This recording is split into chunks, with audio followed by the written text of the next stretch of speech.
India TV, आपकी आवाज।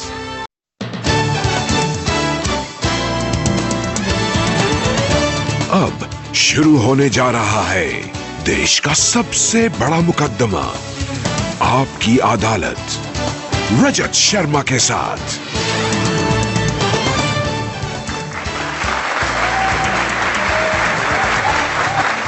नमस्कार, आपकी अदालत में आपका स्वागत है। पिछले दिनों आप में से बहुत सारे लोगों ने मेल पर, फेसबुक पर, ट्विटर के जरिए, व्हाट्सएप के जरिए, एसएमएस के जरिए मुझे मैसेज भेजे एक ऐसे शख्स को आपकी अदालत में बुलाने के लिए जिसके बारे में कुछ लोग कहते हैं कि वो जब जबान खोलते हैं आग उगलते हैं, कुछ लोग कहते हैं हमारे दिल की बात कहते हैं। Please welcome all India MIM के प्रेसिडेंट असदुद्दीन ओवैसी।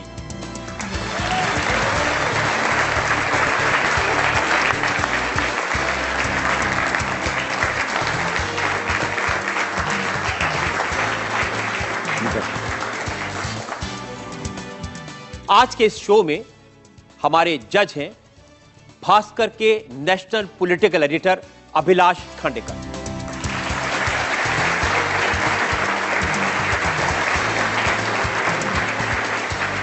और आपकी अदालत में आज का ये इंटरेस्टिंग मुकदमा शुरू करें इससे पहले आज के जज अभिलाष खांडेकर की इजाजत चाहेंगे आज की कार्रवाई शुरू करने के लिए। कार्रवाई की इजाजत दी जाती है। और इससे पहले कि इल्जामात और सवालात का सिलसिला शुरू हो, हम इल्जाम लगाएं ओवैसी साहब पर, एक नजर डालेंगे असदुद्दीन ओवैसी के पॉलिटिकल करियर पर।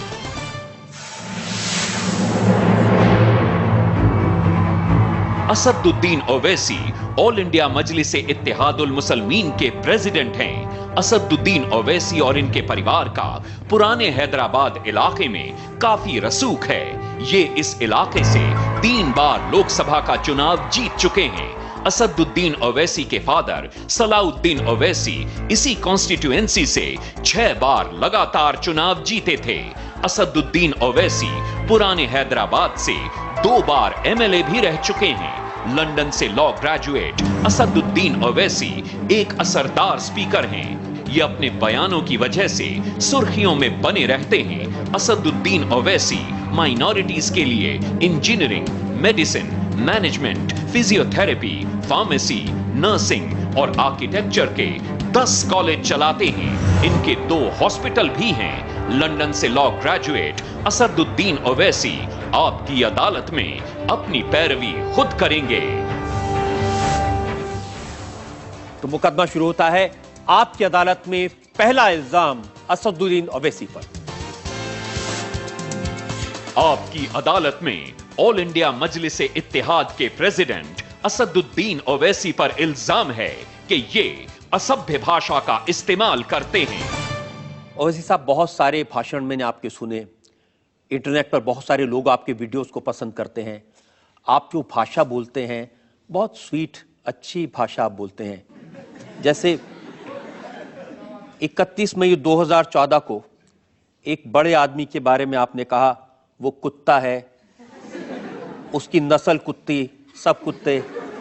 वो जो पब्लिक मीटिंग थी हमारी, उसमें उसके उसी दिन बेंगलुरु में 6 लोगों को पकड़ा गया था, जिसमें से 2 पर गोली मारी गई थी, जो हैदराबाद को आ रहे थे। और उनका टारगेट पुलिस ने बताया कि शायद वो मुझे या हमारे किसी MLA को। तो उस पस मंजर में वो बात कही गई। मगर ये जो उसको कट एंड पेस्ट जॉब किया गया, एक ज़ेम TV कुछ वेबसाइट है पाकिस्तान का, उसी के जरिए मुझे मालूम हुआ। अब ये तो बताइए किसके बारे में कह रहे थे आप? नहीं सर, अब जिसके बारे में कहना था उनके बारे में उनको मालूम होगा। अब वो बात हो गई, अब उसको नया क्यों फिर उसको शुरू किया जाए? क्योंकि जिन्होंने कहा था कि टायर के नीचे को आ जाए, तो सर अब इस तरह की बातें हो जाती हैं। अच्छा, आप ऐसा करते हैं कि पब्लिक के लिए और अदालत के लिए मैं एविडेंस के तौर पर वो वीडियो सुनवा देता हूं। जरूर जरूर जरूर। और फिर पता चलेगा कि आपने क्या कहा था और कितनी जरूर मीठी भाषा का आप इस्तेमाल करते हैं। जरूर।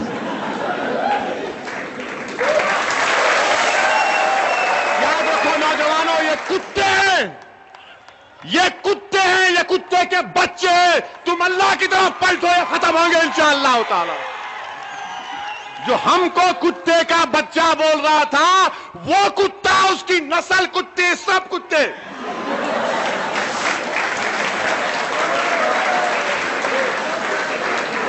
वैसे साहब, हैदराबाद के लोग को मैं जानता हूं, वो तो बड़ी डिग्निटी से, बड़े स्वीट बोलते हैं। पढ़ाई भी आपकी लंदन में हुई है, ये कहां से सीखा आपने?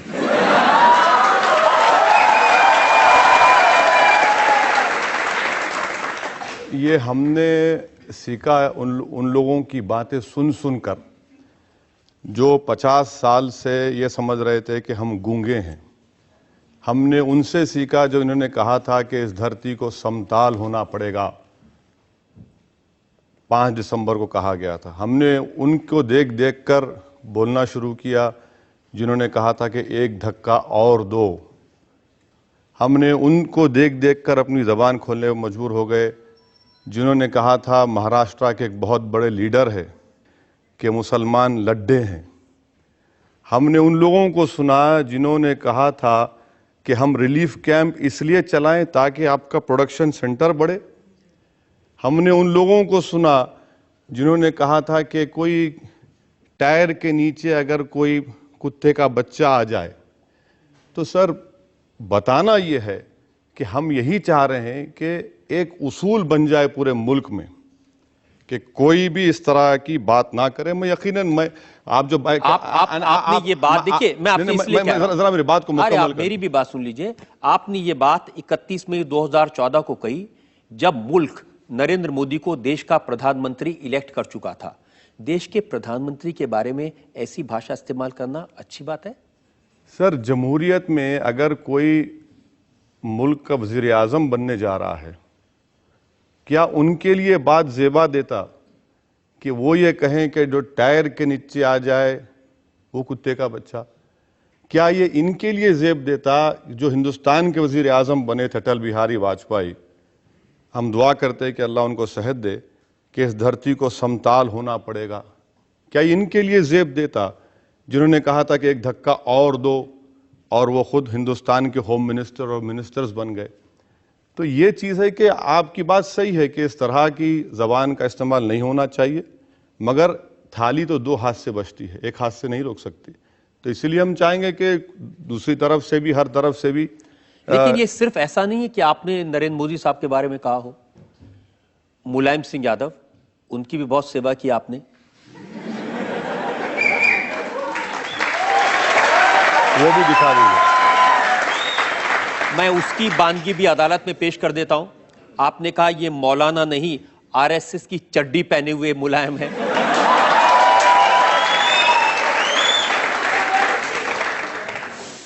ये मुलायम सिंह ख्वाब देख रहा है, गैर जरूरी अपने आप को मौलाना मुलायम, मौलाना मुलायम। ये मौलाना नहीं है बल्कि आरएसएस की चड्डी पहना हुआ मुलायम सिंह है। इसको शिकस्त देना है आजमगढ़ की आवाम को, और आजमगढ़ की आवाम को बताना है कि आजमगढ़ शिबली की सरजमीन है। अब मुलायम सिंह यादव तो कहते हैं कि वो जिंदगी भर आरएसएस के खिलाफ लड़ते रहे हैं, वो विश्व हिंदू परिषद के खिलाफ लड़ते रहे हैं। देखिए, समाजवादी पार्टी कब बनी? बाबरी मस्जिद के शहादत के उस मलबे के ऊपर समाजवादी पार्टी बनी, और हमेशा मुलायम सिंह यादव ने यही बात कहते रहे कि मैं मौलाना हूँ, मौलाना हूँ। और लोगों ने देख लिया कि ज़्यादा मुझे दूर जाने की ज़रूरत नहीं है। मुजफ्फरनगर में क्या हुआ, और उसके बाद इलेक्शन, पार्लियामेंट इलेक्शन के बाद 600 से ज़्यादा कम्युनल राइट्स और इंसिडेंट्स हुए। अखिलेश यादव के चीफ मिनिस्टर बनने के बाद कितने वाक़यात हुए। इसके बावजूद भी जो पार्टी अपने आप का बड़ा दावा करती है कि हम मुसलमानों के बहुत बड़े हमदर्द हैं, हर एतबार से वो लोग नाकाम साबित हुए। रिजर्वेशन का वादा किया गया था 16% देंगे, वो ख़त्म हो गया। बच्चों को छोड़ने की बात की गई थी, वो मजाक बन के रह गया। और फिर मुझे आज तक ये बात समझ में नहीं आई कि विश्व हिंदू परिषद के लीडरों के साथ मुलायम सिंह यादव ने वो जो 84 कोसी यात्रा से पहले कहा कि खैर सगाली मुलाकात है। 2 घंटे की मुलाकात, कोई मुगल आजम पिक्चर देख रहे थे क्या मुलायम सिंह? 2 घंटे की मुलाकात, और उसके बाद आप देखिए सब तूफान मचता गया। तो ये असली चेहरा है मुलायम सिंह का, और इसको बेनिकाब करना मैं समझता हूं कि मेरा फर्ज है कि लोगों को बताऊं। और आखिरी बात सर, आजमगढ़ में मुझे 1.5 साल से जाने नहीं दिया जाता। मैं पार्लियामेंट में खड़े होकर अपनी बात को बोल सकता हूं, मगर मुलायम सिंह क्योंकि वहां के एमपी हैं, परमिशन देकर हमको कैंसिल कर दिया जाता है। 4 मर्तबा हो गया आजमगढ़ में। आप आग लगा देंगे आजमगढ़ में जाएंगे तो? नहीं सर, अगर मैं आग लगाता हूं,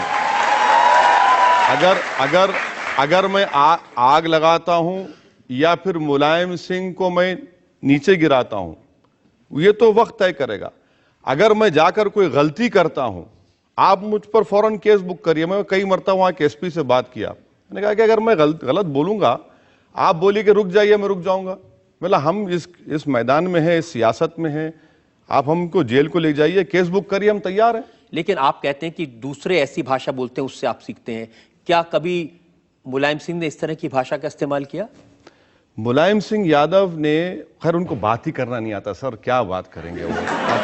अब उस पर क्या, मैं उन पर ज्यादा पर्सनल अटैक नहीं करना। क्या नरेंद्र मोदी ने कभी ऐसी भाषा का इस्तेमाल किया? सर अगर आपके पास रिकॉर्ड होगा, मैं आपको आउटलुक मैगजीन का हवाला दे रहा हूं। जब 2002 के उस बड़े प्रोग्राम और जेनोसाइड के बाद जब असेंबली के इलेक्शन हुए, तो उस वक्त के चीफ मिनिस्टर गुजरात के अपने तकरीरों में क्या क्या नहीं कहा। जेम्स लिंगडो, अहमद भाई पटेल, मियां मुशर्रफ, क्या हम ये कैंप्स चलाएंगे इसलिए कि यहां पर प्रोडक्शन सेंटर हो जाए आपका? सर आप भूल चुके होंगे, मैं तो नहीं भूला। नहीं, मैं बिल्कुल नहीं भूला और मेरे पास पूरा रिकॉर्ड है। और जब वो आपकी अदालत में आए तो हमने उनसे पूछा था और उन्होंने कहा कि मुझे माफी मत दो, अगर मैंने गलती की है तो मुझे फांसी पर लटका दो। उन्होंने कहा 125 करोड़ देशवासी मेरे भाई हैं, चाहे नोच डालो, भेदभाव नहीं करूंगा। लेकिन आप कुत्ता ऐसी भाषा का इस्तेमाल करते? सर भेदभाव की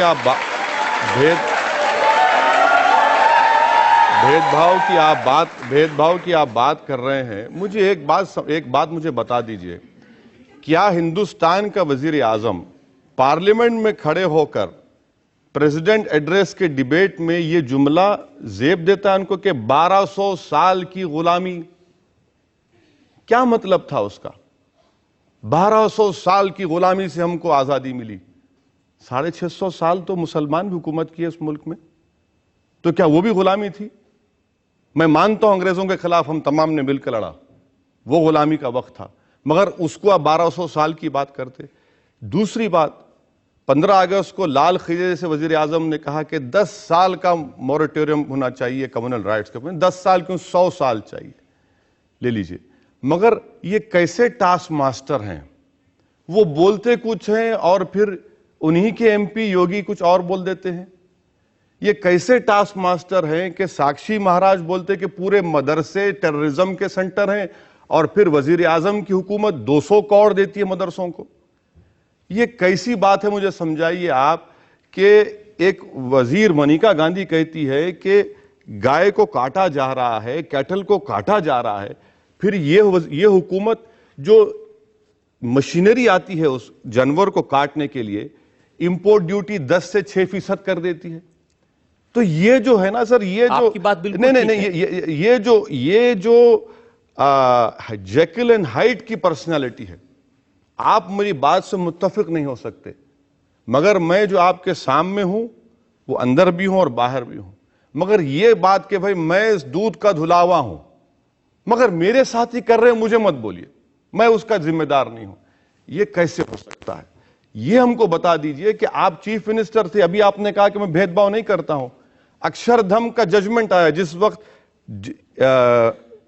बीजेपी रिजल्ट आया, सुप्रीम कोर्ट ने कहा कि इन मुसलमानों को टारगेट बनाया गया और इन्वेस्टिगेशन गलत किया गया और इनको सिर्फ नाम की बुनियाद पर 10 साल 11 साल उनके खराब हो गए। क्या ये भेदभाव नहीं है? मुझे ये बता दीजिए कि क्या ये भेदभाव नहीं है कि आज गुजरात में कोई अगर अपना घर बेचना चाहता है तो हुकूमत से परमिशन लेना पड़ेगा। आज वजीर आजम बोलते हैं मैं गंगा को साफ कर दूंगा, मगर क्या यह बात गलत है सर कि वहां पर जुहापुरा के इलाके में पूरा अहमदाबाद का जो मेडिकल हॉस्पिटल्स का जो गंदगी है, वेस्ट है, वो लाकर वहां पर डंप किया जाता? ये हम बातें करते हैं तो लोगों को पसंद नहीं आता। आपकी सारी बातें ठीक हैं। नहीं ठीक नहीं है, सही है गलत है बता दीजिए। आपको सारी बातें कहने का हक है और बहुत सारी बातें लोग गलत करते हैं, कहने का हक है, लेकिन कुत्ता कहना ये मुझे समझ नहीं आया। नहीं सर, आप इस बात को समझ लीजिए कि जिन्होंने हमको ये कहते हैं कि टायर के नीचे कोई कुत्ते का बच्चा आ जाए, वो भी नहीं उसके सर देखिए सर, मेरी अल्फाज को फिर कर मैं ही बोल सकता हूं। वो भी सवाल हमने पूछा था उनसे और मैं बताता हूं उन्होंने क्या जवाब दिया था। हमने उनको पूछा था कि क्या आपने मुसलमानों की तुलना पपी से की, जो शब्द उन्होंने इस्तेमाल किया था। उन्होंने कहा कि मैंने किसी को पपी नहीं कहा, मैं तो अपनी संवेदना व्यक्त कर रहा था और मैं तो ये कहना चाहता था कोई चींटी मरती है तो भी दर्द होता है, तो ये कहना कि मैंने किसी को चींटी कह दिया ये उनकी थिंकिंग हो सकती है। सर इशरत जहां का एनकाउंटर की फाइल जो आईबी के ऑफिसर के प्रोसिक्यूशन के लिए गवर्नमेंट ऑफ इंडिया में रुकी हुई है, दे दीजिए सैंक्शन दे दीजिए ना, कौन रोक रहा है आपको? कम से कम वो पहुंच जाएगा। आज जो लोग ये कहते हैं कि मैं इंसाफ कर रहा हूं, कि क्या मुझे एक बात बता दीजिए, क्या जकिया जाफरी के आंख में डालकर कोई कह सकता है कि हां तुमसे इंसाफ होगा? बता दीजिए। सोहराबुद्दीन, ये तो सोहराबुद्दीन अदालतों के सामने है ना। सर ये भी तो अदालत है, यहां पर आपने मुझे कटहरे में लाकर बिठा दिया तो मुझे अपना डिफेंड तो करना पड़ेगा। सोहराबुद्दीन के भाई को, सोहराबुद्दीन का भाई आज इंसाफ के लिए लड़ रहा है। आज जितने लोग एनकाउंटर किए गुजरात में वो पूरे सर्विस में आ गए। सर क्या ये भेदभाव नहीं है? किसी के भाई को आप पुलिस वाले के ऊपर इल्जाम लगा रहे हैं, वो जेल में रहता है, निकलता है, आप उसको सर्विस में ला लेते हैं, तो क्या मैसेज दे रहे हैं आप? आपको बिल्कुल हक है ये सब कहने का, लेकिन मैं बात दूसरी कह रहा हूं। सिर्फ नरेंद्र मोदी नहीं, उनसे आपकी शिकायतें हो सकती है। कोई उनसे मिलने जाए तो आप उसे हरामी कहते हैं। अच्छा मैं आपको वो भी सुनवा देता हूं, आपको भी याद आ जाएगा किसको आपने नहीं, मैं जानता हूं फिल्म स्टार के बारे में बात कर रहे हैं, मशहूर फिल्म स्टार हैं, और आपने कहा था इनको कौन पसंद आता है, वो हरामी नाचने गाने वाला एक्टर, वो पतंग फहरा रहा है, याद रख तेरी जिंदगी की डोर अल्लाह काटेगा, तू जाएगा कब्रिस्तान। वो हरामी जो नाचने गाने वाला एक्टर जो पतंग पिला रहा है, याद रख तेरी जिंदगी की डोर अल्लाह काटेगा, तू जाएगा कब्रिस्तान में, तो तुझे मालूम होगा कि कौन हीरो था कौन हीरो नहीं है। नाम सलमान रखने से कोई सलमान नहीं हो जाता, सलमान रद्दी भी है। अब बताइए, जो एक्टर जिसको पूरे हिंदुस्तान की जनता मोहब्बत करती है, वो सिर्फ नरेंद्र मोदी से मिलने चले गए तो आपने इतने सारे प्यारे प्यारे जुमले उनके लिए गए। सर देखिए, जब ये मिलने गए, आपके लिए प्यारे हो सकते, मेरे लिए प्यारे नहीं है सर। मेरे लिए ये लोग हीरो नहीं हो सकते। नहीं, मैं बता रहा हूं, नहीं, मेरे लिए ये लोग हीरो नहीं हो सकते। मेरे लिए हीरो वो लोग हैं जिन्होंने इस मुल्क को आज़ाद कराने के लिए अपनी जानों को कुर्बान किया और इस मुल्क के लिए अपना खून पसीना बहाया। ये लोग मेरे लिए हीरो नहीं है। ये पैसे लेकर हीरोगिरी करना अलग बात है। ये लोग जाकर क्या कहा मौसूफ ने कहा कि मेरी बहन अपने आप को सेफ महसूस करती है। ये उनका, आप वो बता नहीं रहे हैं। मैं पूरा बता नहीं, वो जब किस पसमंजर में वहां पर कहा कि मेरी बहन बिल्कुल सेफ है वहां पर। हम ये पूछना चाहते कि कोई फिल्म स्टार अगर पॉलिटिक्स में आएगा और पॉलिटिशियंस की तायीद करेगा तो वो अपने आप को नहीं समझ सकते कि नहीं मैं होली का हूं, मुझे कुछ मत बोलो, मैं तो एक्टर हूं। अगर आप आकर किसी पॉलिटिशियन की तायीद कर रहे हैं तो फिर वो ओपन होते हैं। और अगर ये देखिए, वो तो अपनी फिल्म का टैक्स माफ करवाने के लिए चीफ मिनिस्टर के पास गए थे और वो सब चीफ मिनिस्टर से मिले थे। अगर वो फिल्म का टैक्स माफ करवाने के लिए गए, कितने चीफ मिनिस्टरों से मिले? सब चीफ मिनिस्टर से मिले थे। नहीं सर, हमारे आंध्रा को आए, ना कई रियासतों को नहीं गए। अच्छा, वो फिल्म फ्लॉप हुई, सुना मैं। फ्लॉप कैसे हो गई सर? अगर इतने प्यारे हीरो हैं आपके, आप कह रहे हैं कि वो नहीं, अगर इतने प्यारे हीरो हैं आपके, फ्लॉप कैसा हो गई? क्या उसकी जिम्मेदारी मुझ पर डाल देंगे? बिल्कुल डालेंगे, क्योंकि आपने लोगों से कहा कि ये फिल्म मत देखो। अरे सर, मैं कौन होता हूं किसको बोलने वाला नहीं बोलने वाला? जमहूरियत है, आज हर चीज को कोई। इसी तकरीर में आपने आगे लोगों से ये कहा था कि इसकी फिल्म देखने मत जाओ? सर देखिए, लोग देखें नहीं देखें वो तो आवाम की मर्जी पर मुनस्सर लेकिन है। उसके बावजूद उस फिल्म ने 100 करोड़ का बिजनेस किया था। मुझे नहीं मालूम कितने करोड़ का किया सर, मुझे परवाह भी नहीं है कि वो 1000 करोड़ का करे। एक और एक्टर की बात बताता हूं, ये तो आपके हैदराबाद के हैं, चिरंजीवी। उनके बारे में आपने कहा कि अगर हैदराबाद को यूटी बनाया तो तुम्हारी टूटी तोड़ देंगे।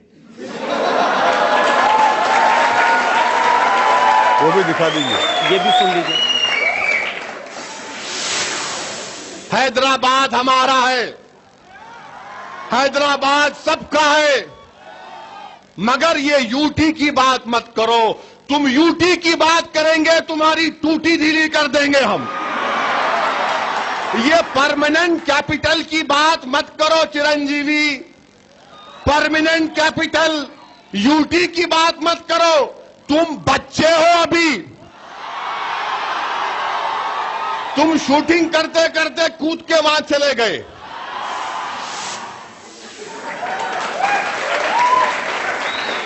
इतने बड़े फिल्म स्टार हैं वो, इतनी फॉलोइंग है उनकी, सेंट्रल गवर्नमेंट में मिनिस्टर थे जिस वक्त आपने ये कहा, अच्छी बात है।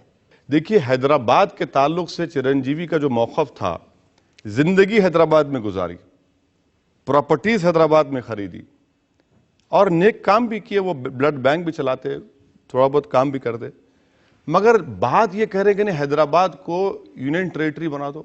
मैं उनसे पार्लियामेंट में एक नहीं 4 मरतबा मिलकर बोला कि देखिए हैदराबाद का तेलंगाना से ज्योग्राफिकल कंटिग्यूटी है, आंध्रा से नहीं है, ये मत करिए। तो उल्टा मुझे समझाने लगे, नहीं नहीं नहीं आप हैदराबाद ले लीजिए, आप वहां पर असेंबली बना देंगे, आप पावर में आ जाएंगे। मतलब भैया ये हमको इससे शौक नहीं है। ज्योग्राफिकल कंटिग्यूटी जो है वो हैदराबाद की तेलंगाना से और हिस्टोरिकली ज्योग्राफिकल एरिया है। तो ये बड़ी कोशिश कर रहे थे कि रूलिंग पार्टी में थे कांग्रेस में कि नहीं तेलंगाना दे दीजिए और हैदराबाद को यूटी बना दीजिए। ये हमने कहा कैसे होगा, ये कई मरतबा जाकर उनको समझाए। तो आप टूटी तोड़ देंगे? टूटी तोड़े नहीं ना सर, टूटी नहीं तोड़े सर, कहां तोड़ेंगे, हम तोड़ने वाले नहीं है सर, हम तो मजलूम लोग हैं। आप मजलूम लोग हैं? जी सर। आपके अभी इतने सारे मैंने वर्ड सुनाए, कुत्ता, हरामी, जलील, टूटी। बिल्कुल सर मजलूम है, क्या कर सकते हैं हम लोग। थोड़ा सा कभी कभी झुक के भी बात कर लिया कीजिए। नहीं सर, झुकना मुझसे नहीं होता सर, झुकना नहीं होता। मैं सिर्फ अल्लाह के आगे झुकने वाला हूं और अगर आप मेरा दिल जीत लेंगे, अगर आप मेरा दिल जीत लेंगे तो यकीनन मैं सब चीज कुर्बान करने तैयार हूं आप पे। आप झुकने की बात क्यों कर रहे हैं? एक शायर ने कहा कि झुकता वही है जिसमें जान होती है, अकड़ तो मुर्दों की पहचान होती है।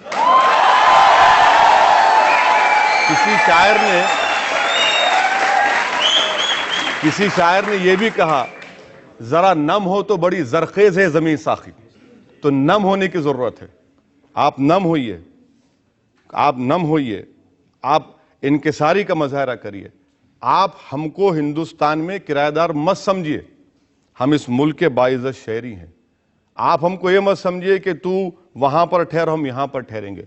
ये मिजाज नहीं चलने वाला है, ये मिजाज नहीं चलने वाला। इस मुल्क का मिजाज तो ये है कि वो शायर कहता है कि नहीं, मुल्क की बात नहीं कर रहा हूं मैं। मेरा झगड़ा मुल्क से नहीं है, मेरा झगड़ा रजत शर्मा से हो सकता है, मेरा झगड़ा नरेंद्र मोदी से हो सकता है। क्यों झगड़ा होगा? नहीं, मिसाल के तौर पर अभी की बात कर रहे हैं, क्योंकि आपने मुझे कटहरे में खड़ा कर दिया और आप प्रोसिक्यूटर हैं, तो जाहिर है आप और हम बहस कर रहे हैं।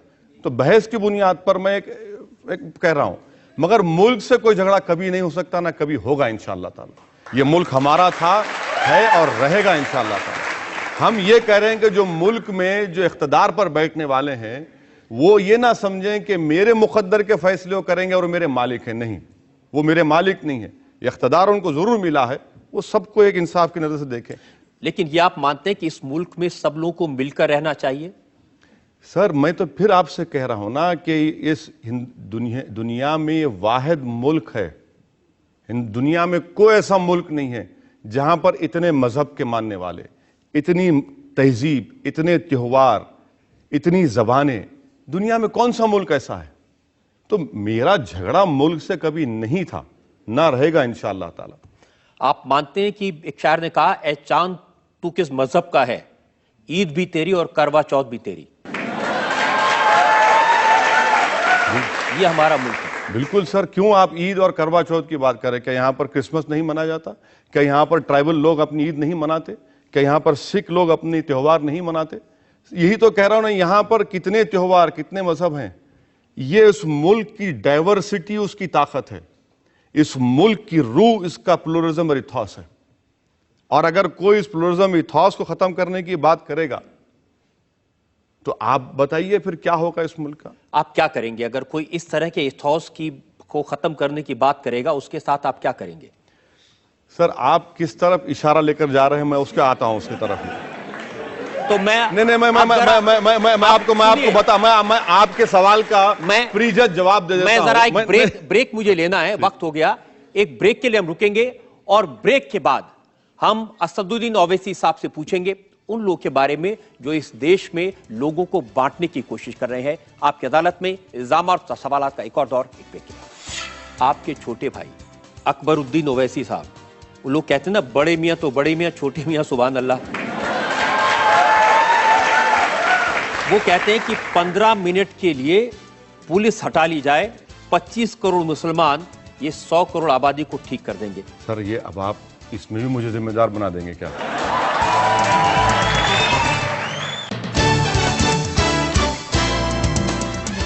Welcome back. आपकी अदालत में आज मुकदमा चला रहे हैं असदुद्दीन ओवैसी पर। आपकी अदालत में अगला इल्जाम। आपकी अदालत में ऑल इंडिया मजलिस इत्तेहाद के प्रेसिडेंट असदुद्दीन ओवैसी पर इल्जाम है कि ये लोगों की भावनाओं को भड़काने वालों का साथ देते हैं। आप कह रहे थे कि आप उन लोगों के खिलाफ हैं जो मुल्क को बांटते हैं, सारे लोग इकट्ठे रहना चाहिए। आपके छोटे भाई अकबरुद्दीन ओवैसी साहब, वो लोग कहते हैं ना, बड़े मियां तो बड़े मियां, छोटे मियां सुभान अल्लाह।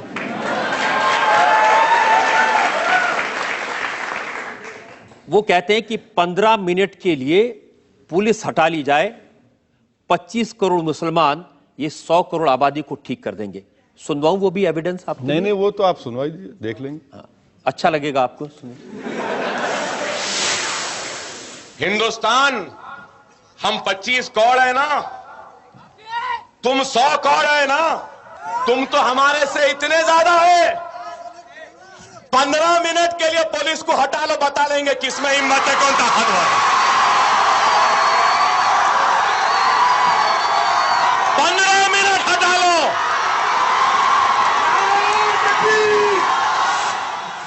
22 दिसंबर आदिलाबाद की स्पीच है, ये देश को जोड़ने की बात है। अब क्या करेंगे इनके बारे में आप? मैं जिस वक्त ये कंट्रोवर्सी इरप्ट हुई, उस वक्त कई टीवी चैनल्स मुझसे बात किए, बशमूल आपके भी लोग बात किए थे। मैंने उनसे कहा कि भैया आप मुझे बुला लीजिए, मैं तैयार हूँ इस पर आके बहस करने के लिए, मगर होना ये चाहिए कि 1-to-1 डिस्कशन हो। क्योंकि पैनल डिस्कशन में होता क्या है, जैसा आज आप मुझे लाकर बिठा दिए, कम से कम मैं अपनी बात तो कर सकता हूँ। दूसरी बात यह है कि इस स्पीच के ताल्लुक से, क्योंकि 2 साल का अरसा गुजर चुका है, ये मसला अदालत में ज़ेर दौरान है और मेरा मानना यह है कि जो अदालत का फैसला आएगा, जाहिर है आपकी इस अदालत से ज़्यादा वो अदालत मुतबरिक है और उनको कानून और हिकमत ज़्यादा मालूम। और चौथी बात यह है कि मुझे पूरा भरोसा अदलिया पर है, जिस तरह वरुण गांधी को इंसाफ मिला, कोर्ट से ही मिला, हमको भी उम्मीद है कि अदालत जो है एविडेंस की बुनियाद पर, इन तमाम चीज़ों की बुनियाद पर फैसला देगी। मगर मैं जो आपसे पहले इस जो बात कहा था, मैं उस पर कायम हूं और इंशाअल्लाह ताला कायम रहूंगा। उस अदालत में जिसमें एक केस है, उसके जज साहब हैं जस्टिस नरसिम्हा रेड्डी। नहीं, गलत है, नहीं, ये गलत रिसर्च की गई है। सुनिए, नरसिम्हा रेड्डी साहब का जो इनके पास गए थे हम लोग, क्यों गए थे कि एक जगह पर पूरे केसेस को जमा कर दीजिए, ये हाईकोर्ट के हैं। सुन लीजिए मेरी बात, मसला तो निजामाबाद और निर्मल की अदालत में है, हाईकोर्ट में तो नहीं है मसला ये जी। तो बेंच से उनका ये ओरल ऑब्जर्वेशन था, जो उन्होंने बात कही थी, जो उन्होंने कही, बिल्कुल कही थी। ये बीबीसी मगर लेकिन मैं बता तो दूं क्या बात उन्होंने कही थी। हाँ बिल्कुल कही। ये बीबीसी की रिपोर्ट है, ये किसी इंडियन, नहीं, इनके पास केस नहीं है, हाईकोर्ट में केस नहीं। मैं मानता हूं उनके पास केस नहीं है, लेकिन उन्होंने कहा क्या, ये तो जनता सुन ले। बिल्कुल सुनाइए। जस्टिस रेड्डी ने कहा कि मैंने अकबरुद्दीन ओवैसी का भाषण यूट्यूब पर देखा है और ये बहुत ऑब्जेक्शनेबल है। उन्होंने कहा जिस समय अकबरुद्दीन ये भाषण दे रहे थे उन पर शैतान सवार था।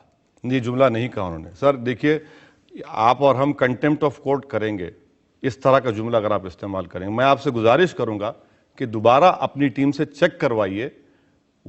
ओरल ऑब्जर्वेशन था और अगर कोई अंग्रेजी अखबार ने कैरी किया है उसको सही कैरी किया है, मगर इस तरह का जुमला और ये कहना कि मैंने यूट्यूब पर देखा गलत है। ये दोनों चीजें इसमें बहुत बड़ी गलत है। एक और उन्होंने नहीं ये आप मैं आपसे फिर से गुजारिश कर रहा हूं कि आप थोड़ा उसको मालूम करवा लीजिए। ऑनरेबल जज ने ये ऑब्जर्वेशन नहीं किया। क्या ऑनरेबल जज ने ये कहा था कि अकबरुद्दीन ने ऐसी बातें कही हैं जिनसे देश के एक वर्ग की भावनाओं को ठेस पहुंची है और देश को चुनौती देने के बराबर है? इसी देश ने आपके पिता और भाई को सांसद बनाया। ये बात उन्होंने कही थी। ये बात इसी देश ने आपके पिता और भाई को, ये बात बिल्कुल मैं मान रहा हूं। इससे पहले अभी आपने जो कहा उन्होंने कुछ नहीं कहा। ये तो मैं बीबीसी की रिपोर्ट कोट कर रहा हूं, आप कहेंगे तो हम इसको दोबारा चेक करेंगे, लेकिन ये तो उन्होंने कहा था कि इस देश ने आपके पिता और भाई को एमपी बनाया और वो खुद एमएलए हैं। इस तरह की बातें कहना ये जिम्मेदारी की हरकत है? सर अगर वो फैसला देते हैं, कोर्ट का जो फैसला आएगा उसको मानना मुझे ही पड़ेगा, सबको मानना पड़ेगा। इंतजार करते हैं कोर्ट के फैसले का, इंतजार करते हैं क्या फैसला आता है कोर्ट का। काफी वक्त हो गया, मामला तो पेंडिंग है, पुलिस ने तो अभी चार्जशीट भी फाइल नहीं की है। सर ये अब आप इसमें भी मुझे जिम्मेदार बना देंगे क्या? ये तो हद होगी। इसका जिम्मेदार तो मैं नहीं हूं। आपका खौफ तो होगा? नहीं सर, हमारा देखिए एक बात अच्छा है, इस सबके सामने बात हो जाए। हर वक्त परवीन टोगाडिया ने क्या क्या नहीं कहा। कभी परवीन टोगाडिया को जेल क्या है मालूम? योगी आदित्यनाथ को जेल क्या है कभी मालूम?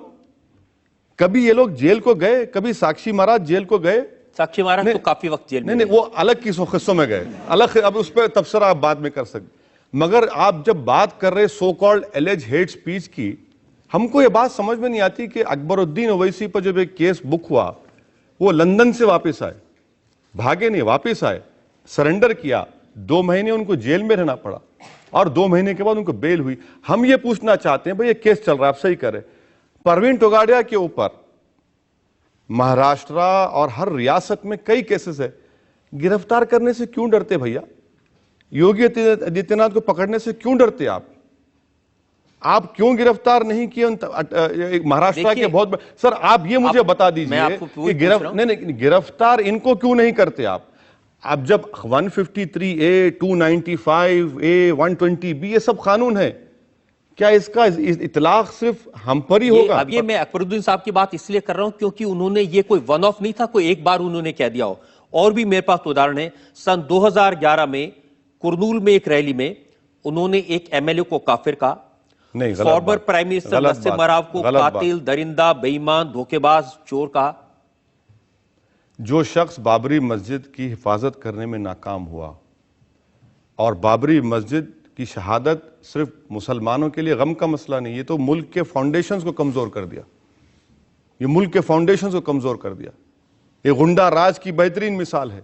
और मैं अपनी पार्लियामेंट में कहा, आपसे भी कह रहा हूं, हिंदुस्तान में